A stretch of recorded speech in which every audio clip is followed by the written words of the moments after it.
Hello student, स्वागत है आप सभी का एक बार फिर से हमारे इस ऑफिशियल यूट्यूब चैनल में जिसका नाम है एसोल सॉल्यूशन।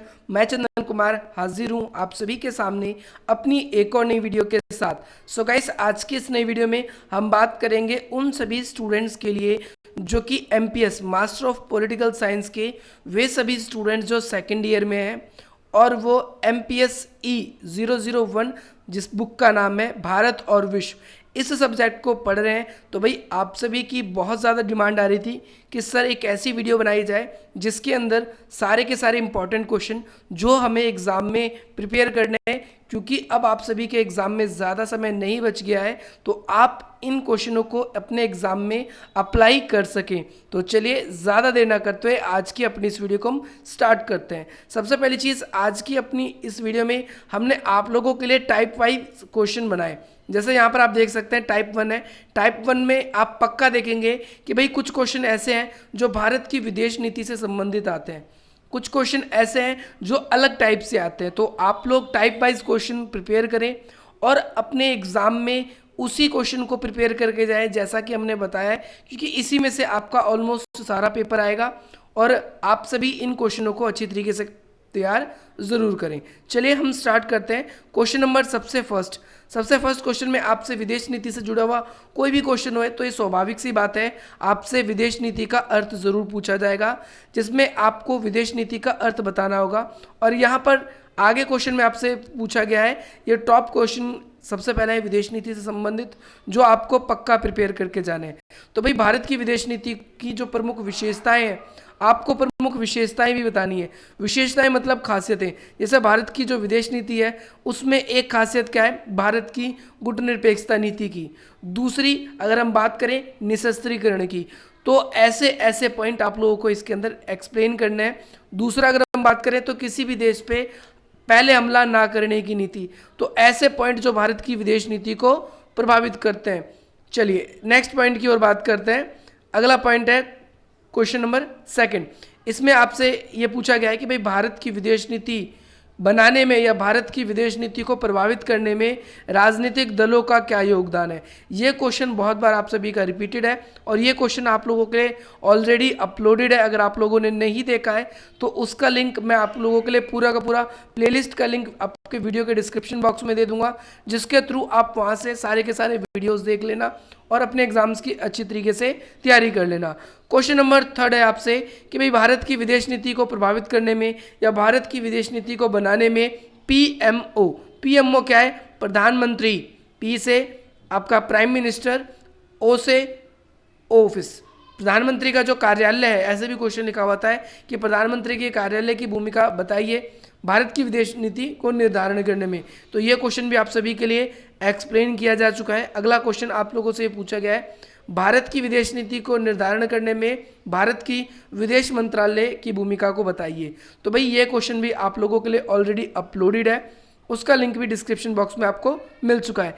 अगला क्वेश्चन यहाँ पर आपसे पूछा गया है कि भाई भारत की विदेश नीति को प्रभावित करने में संसद की भूमिका को बताइए। तो ये कुछ 5 टॉप मोस्ट क्वेश्चन है जो भारत की विदेश नीति पर है, और आप किसी भी ईयर का क्वेश्चन पेपर उठा के देख लेना, आपको ये क्वेश्चन ज़रूर मिलेंगे और अब की बार भी आपके एग्जाम में ये क्वेश्चन आने की पूरी उम्मीद है। अगला क्वेश्चन है, भारत की विदेश नीति को प्रभावित करने में राजनीतिक दल, ये तो हमने बात कर ली थी ऊपर, और दबाव समूह की भूमिका। वैसे ये कम पूछा जाता है लेकिन आप लोग इसको भी एक बार देख लेंगे। राजनीतिक दल और दबाव समूह में थोड़ा सा अंतर होता है। राजनीतिक दल यानी जो अपने राजनीतिक हित के लिए शासन में आना चाहती है, इसके लिए जनता का हित चाहती है। वही दबाव समूह जिसे हम एनजीओ के रूप में देखते हैं, ये जनता की मदद या जनता की हेल्प इसलिए करते हैं क्योंकि ये रियली में जनता की हेल्प करना चाहते हैं। अगला क्वेश्चन आप लोगों के लिए ये है कि भाई भारत की विदेश नीति को निर्धारण करने में जनसंचार के माध्यम यानी जो मीडिया है वो किस हद तक प्रभावित करता है। ये क्वेश्चन भी आपके एग्जाम में कई बार पूछा जाता है। तो ये विदेश नीति से जुड़े हुए ये आपसे 7 क्वेश्चन आप लोगों को अच्छे तरीके से प्रिपेयर करने हैं और आप लोगों को इसके बाहर कुछ भी नहीं पढ़ना। अगर आप लोगों के ये क्वेश्चन तैयार हो जाते हैं जितने भी हमने बताए, तो इसके बाद आप अपनी तरफ से कुछ भी तैयारी कर सकते हैं, अन्यथा आपको यही क्वेश्चन पहले प्रिपेयर करने हैं।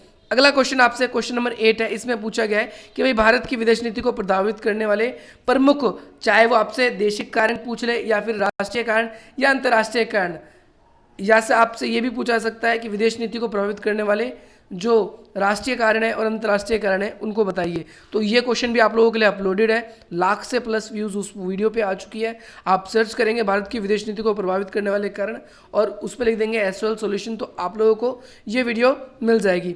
अगला क्वेश्चन है भारत की विदेश नीति को प्रभावित करने में राष्ट्रीय सुरक्षा परिषद, इसके बारे में भी कई बार आ जाता है an National Security Council, NSC का, ऐसे भी आपके एग्जाम में क्वेश्चन पूछा जाता है, को बताइए। अगला क्वेश्चन है आप लोगों के सिंहावलोकन का। सिंहावलोकन का मतलब क्या है कि भाई जो प्रधानमंत्री रहे थे उनके टाइम पे भारत की विदेश नीति किस प्रकार की रही, किस प्रकार की नहीं रही। तो इसमें सबसे पहले आप लोगों को ये प्रिपेयर करना है कि भाई भारत की विदेश नीति को प्रभावित करने में नेहरू का क्या योगदान था, या भारत की विदेश नीति में नेहरू का क्या योगदान है, ऐसा भी आपसे क्वेश्चन पूछा जा सकता है। तो दोनों क्वेश्चन सिमिलरली है, अगर दोनों क्वेश्चन पूछे जाते हैं तो आप इजीली इसको प्रिपेयर कर लेंगे। नेक्स्ट क्वेश्चन आपसे पूछा गया है कि भाई भारत की विदेश नीति में या नेहरू के बाद भारत की जो विदेश नीति है उस पर किन किन बातों का प्रभाव रहा, या फिर आपसे ये भी क्वेश्चन पूछा जा सकता है कि भाई भारत की विदेश नीति को प्रभावित करने में लाल बहादुर शास्त्री, देखिए यहाँ क्वेश्चन मैंने आप लोगों के लिए बना रखा है।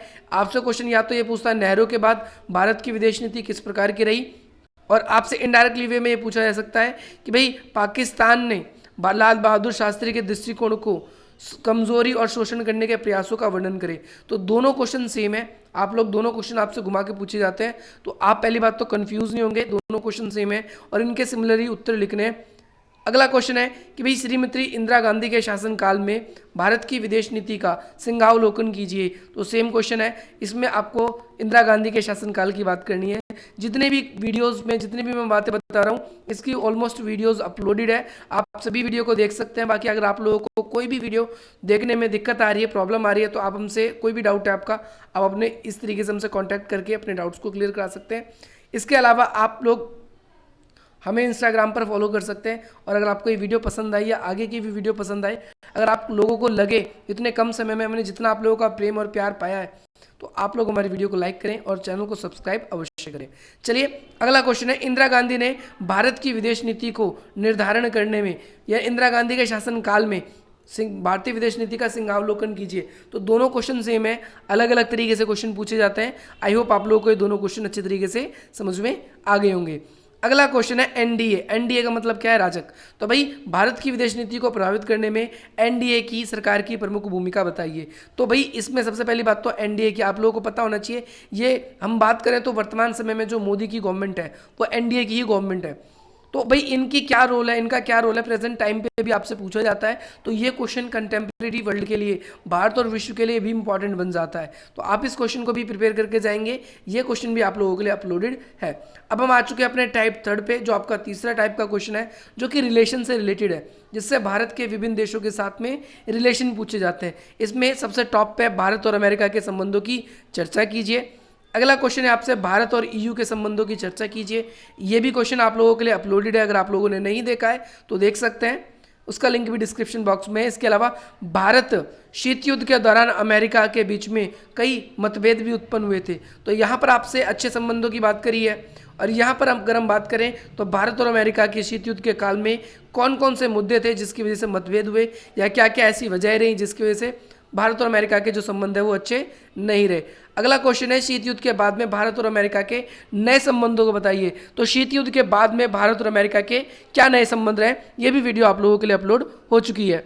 अगला क्वेश्चन है आप लोगों के लिए ये कि भाई यूरोपियन संघ और भारत के बीच में राजनीतिक जो मतभेद है उसको स्पष्ट कीजिए। ये तो अमेरिका और यूरोपीय संघ से जुड़े हुए क्वेश्चन है जो आप लोगों के एग्जाम में पूछे जाते हैं। अब हम टाइप नंबर 4 की बात करेंगे, जो अमेरिका और यूरोप को छोड़कर बाकी देशों से संबंधों की बात करते हैं। तो इसमें सबसे इंपॉर्टेंट है भारत और रूस के संबंधों का वर्णन कीजिए। सेकंड नंबर पे भारत और चीन के संबंधों का वर्णन कीजिए। थर्ड नंबर पे भारत और जापान के संबंधों का वर्णन कीजिए। और फोर्थ नंबर है कि भाई सोवियत संघ के विघटन के बाद में, सोवियत संघ आप सबको पता है कि 1991 में सोवियत संघ का विघटन हो गया, उसके बाद भारत और रूस के बीच में कई सारे तनाव आ चुके हैं। तो उसके क्या क्या कारण है, ये वीडियो भी आप लोगों के लिए मैंने अपलोड कर रखी है, अगर आप लोगों ने नहीं देखा है तो आप उन वीडियोज़ को देख सकते हैं। अगला क्वेश्चन है आप लोगों के लिए, भारत और जापान के बीच में पारस्परिक एक तो दोस्ती कड़वाहट में क्यों बदल रही है, यानी वर्तमान समय में जापान से हमारे रिलेशन क्यों खराब होते जा रहे हैं, इसके बारे में भी है। और अगला है कि भारत और चाइना के बीच में जो रिलेशन है वो कई बार तो बहुत ज़्यादा गर्म हो जाते हैं, एग्रेसिव हो जाते हैं, संबंध बहुत ज़्यादा खराब हो जाते हैं, और कई बार भारत और चाइना के संबंध बहुत लिबरल दिखाई देते हैं जैसे हम व्यापार की बात करें, तो इसके बारे में भी आप लोगों को स्पष्ट करना है। अगला है भारत और इसके पड़ोसी देश, तो इसके स्पेशली सार्क से आप लोगों से क्वेश्चन पूछता है, दक्षिण एशिया से। तो भाई आप लोगों को सबसे पहले सार्क अच्छे तरीके से पढ़ना है कि सार्क है क्या। इसका क्वेश्चन नंबर 1 है कि दक्षिण एशिया क्या है, तो ये आप लोगों के शॉर्ट नोट में भी पूछा जाता है और लॉन्ग क्वेश्चन में भी पूछा जाता है। इसके बाद में भारत और पाकिस्तान के संबंधों की चर्चा कीजिए, तो इनके संबंधों की चर्चा आप क्लास 12 से ही पढ़ते आ रहे हैं, तो आप अच्छी तरीके से इसका उत्तर दे देंगे। अगर आप लोग नहीं दे पाते तो इसकी वीडियो भी आप लोगों के लिए अपलोडेड है, आप उसको भी देख सकते हैं। अगला क्वेश्चन है सार्क के ऐतिहासिक भूमिका को गठन की ऐतिहासिक भूमिका का वर्णन करना है। आप सबको पता है 1985 में सार्क का गठन किया गया था, तो भाई इसकी क्या भूमिका है वर्तमान समय में और क्यों इसका गठन किया गया था। अगला 1972 में, शॉर्ट नोट से रिलेटेड क्वेश्चन है जो अभी फिलहाल मैं आप लोगों से बात बता रहा हूँ। इसके बाद में अगला क्वेश्चन है 1972 में शिमला समझौते की मुख्य विशेषताओं का वर्णन करें या मुख्य बातों के वर्णन करें। शिमला समझौते में कौन कौन सी बातें हुई थी, तो आप लोगों को पता चलेगा। इस समय आप सब देख सकते हैं हमारी तरफ से देश की जो प्रेसिडेंट थी उस समय की, हमारे देश के जो प्राइम मिनिस्टर थे, प्रेसिडेंट नहीं प्राइम मिनिस्टर इंदिरा गांधी, उन्होंने अगुवाई करी थी और पाकिस्तान से शिमला समझौता हुआ था 1971 के युद्ध के बाद में। तो उसकी क्या क्या खास बातें थी उसके बारे में भी हमने बता रखा है। अगला है सार्क की मुख्य विशेषताओं को बताइए इसका। अगला दक्षिण एशिया में जो राजनीतिक स्थिरता है वो बन नहीं पाती, उसके बारे में आपको बताना है। अगला है आसियान से रिलेटेड क्वेश्चन, तो ये क्वेश्चन भी आपके एग्जाम में बहुत बार पूछे जाते हैं। तो आसियान के कार्यों के बारे में और आसियान की संरचना के बारे में आपसे पूछा जाता है। और लुक ईस्ट पॉलिसी जो है, लुक एक्ट पॉलिसी, इन दोनों के बारे में अंतर आपसे पूछा जाता है। लुक ईस्ट पॉलिसी क्या है, जब डॉक्टर मनमोहन सिंह, आप सबको पता है कि भाई प्राइम मिनिस्टर थे, तो इन्होंने कहा था आसियान देश काफ़ी तेजी से विकास कर रहे हैं अपनी संस्कृति को बनाए रखते हुए, तो भारत को उनसे संबंध बनाने चाहिए, हमें पूर्व की ओर चलो की नीति अपनाई थी, इसको हिंदी में बोलते हैं। लेकिन जो हमारे नरेंद्र मोदी वर्तमान समय के प्रधानमंत्री हैं, उनका कहना है कि हमें सिर्फ देखने से काम नहीं चलेगा, हमें इस पर कुछ प्रतिक्रिया भी दिखानी होगी, और लुक ईस्ट पॉलिसी जो है उसको इन्होंने एक्ट ईस्ट पॉलिसी में तब्दील किया था। अगला क्वेश्चन है कि दक्षिण पूर्वी एशिया में भारत के जो संबंध है वो किस प्रकार के हैं, इसका वर्णन करना है। अगला क्वेश्चन है आप सभी के लिए कि भाई शीत युद्ध के दौरान भारत और आसियान के संबंध में क्या क्या असफलताएं रही, इसके बारे में आप लोगों को बताना है। नेक्स्ट क्वेश्चन की ओर मूव करते हैं, टाइप नंबर 7 की। तो भाई टाइप नंबर 7 है, इसमें भारत और इजराइल के संबंधों का वर्णन करना है। अगला क्वेश्चन आप लोगों से ये पूछा गया केंद्रीय राष्ट्रों की भूसामरिक महत्व का वर्णन करना है। इनके ऊपर भी ऑलमोस्ट लगभग वीडियोस आप सभी के लिए अपलोडेड है। अगर आप लोगों को कोई भी वीडियो में प्रॉब्लम आ रही है तो आप हमसे कॉन्टैक्ट नंबर पे कांटेक्ट कर सकते हैं, बाकी पूछ सकते हैं। इसके अलावा क्वेश्चन नंबर 3 है आपसे, इसमें ये पूछा गया है कि भाई एशिया में भारत के मुख्य सुरक्षा और आर्थिक सरोकार क्यों है, यानी भारत की एशिया में, अगर हम एशिया की अगर हम देखें तो उसकी सुरक्षा का मुख्य मुद्दा क्यों है। अगला है केंद्रीय एशिया और भारत की सुरक्षा सरोकारों पर भूमिका बतानी है। केंद्रीय देशों के साथ में हमारी कैसी सुरक्षा की नीति हैगी। अगला है लैटिन अमेरिका के साथ भारत के संबंधों का वर्णन, अफ्रीका के साथ भारत का संबंधों का वर्णन, तो इसके बारे में भी वीडियो बनी हुई है। इसके साथ साथ भारत और अफ्रीका के बीच में होने वाले व्यापार के बारे में, इसके बारे में भी वीडियो बना रखी है। और भारत और अफ्रीका के जो पारस्परिक मतभेद किन किन मुद्दों पर है, किन किन मुद्दों पर है, उसके बारे में आप लोगों को बताना है। अगला क्वेश्चन आप लोगों के लिए ये है, टाइप नंबर 9 है, इसमें आपको निःशस्त्रीकरण क्या है, इसके प्रमुख स्तंभों को बताना है। 4 स्तंभ है, आपको चारों के चारों स्तंभ बताना है। परमाणु शस्त्रों पर नियंत्रण पाने में उठाए गए कौन कौन से कदम हैं और कहाँ तक ये उचित हो हैं या फिर ये सही रहे, इसके बारे में बताना है। अगला क्वेश्चन है भारत की परमाणु नीति के मुख्य तत्वों का वर्णन करें। भाई भारत की परमाणु नीति के क्या मुख्य तत्व हैं। नेक्स्ट क्वेश्चन है संयुक्त राष्ट्र के ढांचे में निःशस्त्रीकरण से जुड़े हुए मामले क्या है, इसके बारे में आप लोगों को बताना है। अगला अंतर्राष्ट्रीय आतंकवाद क्या है, इसका विस्तार पूर्वक वर्णन कीजिए, तो ये वीडियो आप लोगों के लिए अपलोडेड है। भारत की परमाणु नीति का वर्णन करें, तो ये वीडियो भी अपलोडेड है। ये क्वेश्चन भी आप लोगों को तैयार करना है। और अब है लास्ट आप लोगों के लिए टाइप नंबर 10। तो भाई बहुराष्ट्रीय कंपनियां जो है इनकी भूमिका का वर्णन करना है। यही कई बार भारत के रिलेशन के साथ पूछा जाता है। और बहुराष्ट्रीय कंपनियां जो है उनका देश पर क्या प्रभाव पड़ता है, गृह देश पर। क्षेत्रीय सहयोग क्या है, क्षेत्रीय सहयोग को बढ़ाने में मुख्य भूमिका क्या क्या है, इससे जुड़े हुए क्वेश्चन आते हैं। अभी कुछ शॉर्ट नोट है, आप लोगों को वैसे तो ऊपर आ चुके हैं लेकिन आपको ये शॉर्ट नोट भी प्रिपेयर करने हैं। जैसे आसियान क्या है, दक्षिण पूर्वी एशियाई राष्ट्र संघ। अगला दक्षिण एशियाई क्षेत्रीय संगठन सार्क, हिंद महासागर जिसमें आपको IORARC तो आप लोगों को ये भी प्रिपेयर करना है। ओपेक, इसके बारे में भी आप लोगों के लिए वीडियो ऑलरेडी अपलोड है। यूरोपीय संघ के बारे में आप लोगों के लिए नई पुरानी बहुत सारी वीडियो अपलोडेड है। और अगला क्वेश्चन आप लोगों के लिए ये है कि भाई हम बात करें तो जीवित रहने के लिए पर्यावरण सुरक्षा करना हमारे लिए क्यों आवश्यक है। तो ये कुछ मेजर क्वेश्चन थे। आप लोग इतने भी क्वेश्चन अगर प्रिपेयर करके जाएंगे तो आप सभी के लिए जो भी आपका एग्जाम होगा वो बहुत अच्छा जाएगा। इसके अलावा आप लोगों को कोई भी क्वेश्चन मेरी ओर से प्रिपेयर करने की आवश्यकता नहीं है, कोई बुक पढ़ने की आवश्यकता नहीं है। और ये सारे क्वेश्चन अगर आप लोग प्रिपेयर कर लेते हैं तो आपका एग्जाम यकीनन 100% जाएगा। अगर आप लोगों को ये वीडियो पसंद आती है तो आप इसे लाइक करें, अधिक से अधिक मित्रों तक शेयर करें। और अगर आपको कोई भी डाउट है तो आप इस तरीके से हमसे कॉन्टैक्ट कर सकते हैं।